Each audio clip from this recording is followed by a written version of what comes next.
அனைவருக்கும் வணக்கம். என் பேர் doctor S Ramasamy, consultant cardiologist. அதாவது இதய நோய்க்கு பல மகத்துவம் இருக்குது. ஒன்று பைபாஸ் சர்ஜரி, ஆஞ்சியோபிளாஸ்டி, மெடிசன். இதில் சர்ஜரியே இல்லாமல் இருதய நோயை குணப்படுத்துவதற்கான ஒரு சிகிச்சை முறை தான் EECP, அதாவது enhanced external counter pulsation treatment. இந்த சிகிச்சை முறையை முதலாக இந்தியாவில் நாங்கள் ஒரு 15 வருடத்துக்கு முன்னாடி அறிமுகப்படுத்தி உள்ளோம். இப்போ இந்த சிகிச்சை முறையை நாங்கள் சென்னையில் Helio heart EECP treatment centre என்ற ஒரு ஸ்தாபனத்தின் மூலம், அதாவது ஒரு நோயாளிக்கு அறுவை சிகிச்சை அல்லாமல் இதய நோயை குணப்படுத்தக்கூடிய ஒரு சிகிச்சை மையமாகும். அதாவது இதய நோய் இல்லைன்னா மாரடைப்பு, இதற்கு சிகிச்சை முறைன்னு பார்த்துக்கிட்டோன்னா எல்லாருக்கும் இந்த பைபாஸ் சர்ஜரி, ஸ்டென்ட்டு இதை பற்றி நிறைய தெரிஞ்சிருக்கும். இல்லைனா மருந்து மாத்திரைகள், அப்புறம் இந்த லைஃப் ஸ்டைல் சேஞ்சஸ்ஸு இதை பற்றிலாம் தெரியும். ஆனால் நிறைய பேருக்கு இந்த இதய நோய் உள்ளவர்களுக்கு இந்த பைபாஸ் ஆஞ்சியோபிளாஸ்டி அல்லாமலும் சிகிச்சை அளிக்க முடியுன்றது தெரியாது. இந்த புதிய சிகிச்சை முறை தான் EECP சிகிச்சை முறை, அதாவது enhanced external counter pulsation. So அந்த சிகிச்சை முறையை பற்றி தெரிஞ்சுக்கிறதுக்கு முன்னாடி இதய நோய் என்னன்றதை நம்ம தெரிஞ்சுக்கணும். ஸோ இதய நோய் என்றால் என்ன அப்படின்னா, உங்கள் இதயத்துக்கு போகிற இரத்த குழாய். ஸோ உங்கள் ஹார்ட் ஒரு பம்பு. இந்த பம்பு நீங்கள் பிறந்ததுலேருந்து இறக்குற வரையும் அந்த பம்பு இயங்கி கொண்டே இருக்க வேண்டும். அப்படி இருக்கிற பம்புக்கு இரத்த ஓட்டம், அந்த ஹார்ட் மசில், இருதய தசைகளுக்கும் இரத்த ஓட்டம் கண்டினியூஸாக போய் கொண்டு இருக்க வேண்டும். அந்த இரத்த ஓட்டத்தை கொடுக்கக்கூடிய இரத்த நாளங்களை தான் கொரோனரி ஆர்டரிஸ்ன்னு சொல்கிறோம். ஸோ எல்லாத்துலேயும் 3 கொரோனரி ஆர்டரிஸ் இருக்குது. இந்த 3 இரத்த குழாயிலும் இரத்த ஓட்டம் போகிற வரையும் ஒரு பேஷண்ட்டுக்கு எந்தவித பிரச்சனையும் கிடையாது, வலி வராது, எல்லா வேலைகளும் செய்யலாம். ஆனால் சில நேரங்களில் இந்த இரத்த குழாயில் அடைப்பு ஏற்படுகிறது. இதைத்தான் ஹார்ட் டிசீஸ் அப்படின்னு சொல்கிறோம், ஆல் கொரோனரி ஆர்டரி டிசீஸ். இந்த அடைப்பு ஏற்பட்டவுடன், அதாவது சில நேரத்தில் இந்த அடைப்பு 60%லேருந்து 70% தாண்டும் பொழுது என்ன ஆகுதுன்னா, அந்த இரத்த ஓட்டம் இதய மசிலுக்கு தடைபடுகிறது. அப்போ தடைப்படும் போது என்ன ஆகுதுன்னா, அந்த பேஷண்ட்டுக்கு அவங்களோட ஒரு சாதாரண வேலைகள், அதாவது ஒரு 10 நிமிஷம் நடக்கக்கூடிய வேலைகளை கூட அவங்களால பண்ண முடியாது. அப்போ என்ன சொல்லுவாங்கன்னா, எனக்கு முடியல டாக்டர், முன்னாடிலாம் 4 கிலோமீட்டர் நடப்பேன், இப்போ ஒரு 15 நிமிஷம் நடந்தாலே மைல்டாக எனக்கு நெஞ்சு வலி வருது, உட்காந்துட்டேன்னா சரியாது, இது என்ன அப்படின்ற அவங்களுக்கு பயம் வருது. ஸோ இப்போ என்னென்னா, அந்த இரத்த குழாய் அடைப்பு இருக்கிறதுனால இருதய தசைகளுக்கு இரத்த ஓட்டம் போவதில்லை. இப்போ இதய சிகிச்சை அப்படின்னு நீங்கள் என்ன சொன்னீங்கன்னா, அந்த இரத்த ஓட்டத்தை நிவர்த்தி பண்ண வேண்டும். இதற்கு பல வழிமுறைகள் இருக்குது. ஒன்று மெடிசன்ஸ். சில மாத்திரைகளே இரத்த ஓட்டத்தை அதிகப்படுத்த முடியும். ஆனால் எல்லாருக்கும் அந்த மாத்திரைகளால் மட்டுமே குணப்படுத்த முடியாது. அப்படி இருக்கும்பொழுது இந்த சர்ஜரிலாம் பற்றி பேசுகிறோம், ஆஞ்சியோபிளாஸ்டி, பைபாஸ், இவை அனைத்துமே அந்த இரத்த ஓட்டத்தை அதிகரிக்கக்கூடிய சிகிச்சை முறைகளை தவிர அந்த இரத்த ஓட்டத்தில் இருக்க அடைப்பை எடுக்க முடியாது.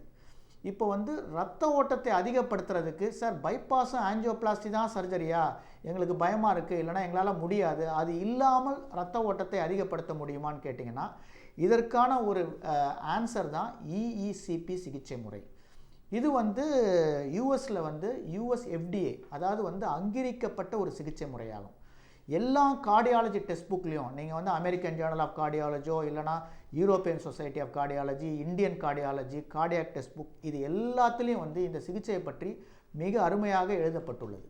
இப்போ இந்த சிகிச்சை முறை என்றால் என்ன அப்படின்னீங்கன்னா, இப்போ உங்களுக்கு இருதயத்தில் இருக்க இரத்த ஓட்டம் அடைபட்டுள்ளது, தடைபட்டுள்ளது ஒரு அடைப்பினால். இதை எப்படி இன்க்ரீஸ் பண்ண முடியும்னா, என்ன பண்ணுவோன்னா, ஒரு பேஷண்ட்டை ஒரு பெட்டில் படுக்க வைத்து அவர்கள் கால்களில் 3 கஃப் போடுவோம். இது ஒரு பிளட் ப்ரெஷர் கஃப் மாதிரி கால்களில் படுத்தி அதை அழுத்தி, அதாவது உங்கள் ECGக்கு ஏற்றால் போல் உங்கள் ஹார்ட் விரிவடைகிறது, சுருங்குகிறது, சிஸ்டோல் டயஸ்டோல்னு சொல்லுவோம். அந்த நேரத்தை கணித்து எப்பொழுது அந்த டயஸ்டோல் விரிவடைகிறதோ அந்த மைக்ரோ செகண்ட் பீரியடில் கால்களில் இருக்க இரத்த ஓட்டத்தை இருதயத்துக்கு அதிகப்படுத்தும்.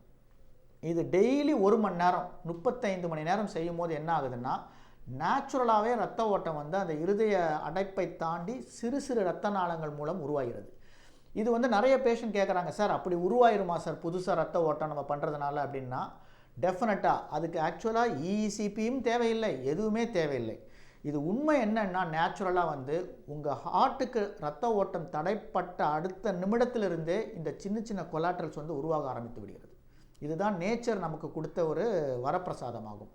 ஆனால் நம்ம அந்த ரத்த ஓட்டத்தை எப்போ அதிகமாக இல்லைன்னா, இப்போ diabetes, sugar, lack of exercise, இந்த மாதிரி ரிஸ்க் ஃபேக்டர் இருக்கும்பொழுது அந்த புதிய நாளங்கள் உருவாகுது ஸ்லோ, அதாவது மிக ஸ்லோவாக உருவாகிறே தவிர உருவாகாமல் இருக்காது.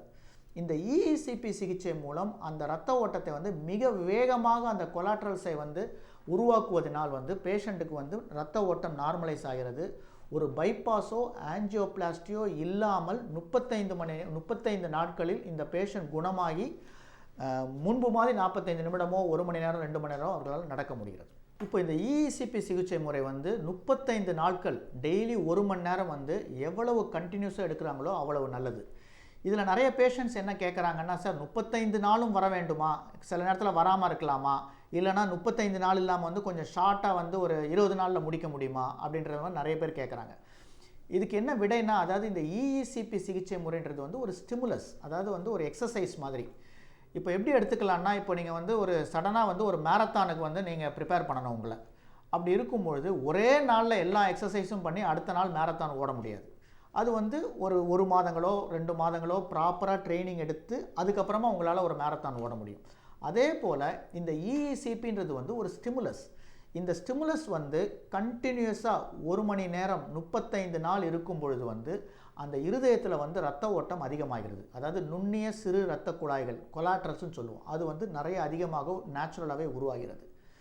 சில பேஷண்ட்டுக்கு, அதாவது வந்து அவங்க ஹார்ட் பம்பிங் நார்மலாக இருக்குது, எல்லாமே நார்மலாக இருக்குது, மைல்டாக தான் டிசீஸ் இருக்குன்னும் போது 2 செஷன் கொடுப்போம். அதாவது வந்து ஒரே நாளில் வந்து 2 மணி நேர சிகிச்சை. ஸோ முதல்ல ஒரு 10 நாள் கொடுத்த பிறகு இதை நாங்கள் அசஸ் பண்ணுறோம். சில பேருக்கு வந்து ஒரே நாளில் 2 செஷன் 1 மணி நேரம் கொடுக்கும்பொழுது ஸோ ஒரு 15-18 நாட்களில் வந்து முடிக்க முடியும். ஆனால் அதற்கும் மேலே 3 ஹவர் கொடுக்க முடியுமா, 4 ஹவர் கொடுக்க முடியுமா, 1 ஹவராக ½ அன் ஹவராக பண்ண முடியுமான்றது வந்து அப்படி செய்தால் அதனால் வந்து எந்தவித பயனும் வந்து பேஷண்ட்டுக்கு இருக்காது. அதனால் வந்து 35 நாள் செய்து கொள்வது நல்லது. சில பேர்களுக்கு வந்து முதல்ல ஒரு 10 நாட்கள் செய்த பிறகு மீதம் உள்ளதை வந்து ஒரே நாளில் 2 செஷனாக 2 மணி நேரமும் செய்து கொள்ளலாம்.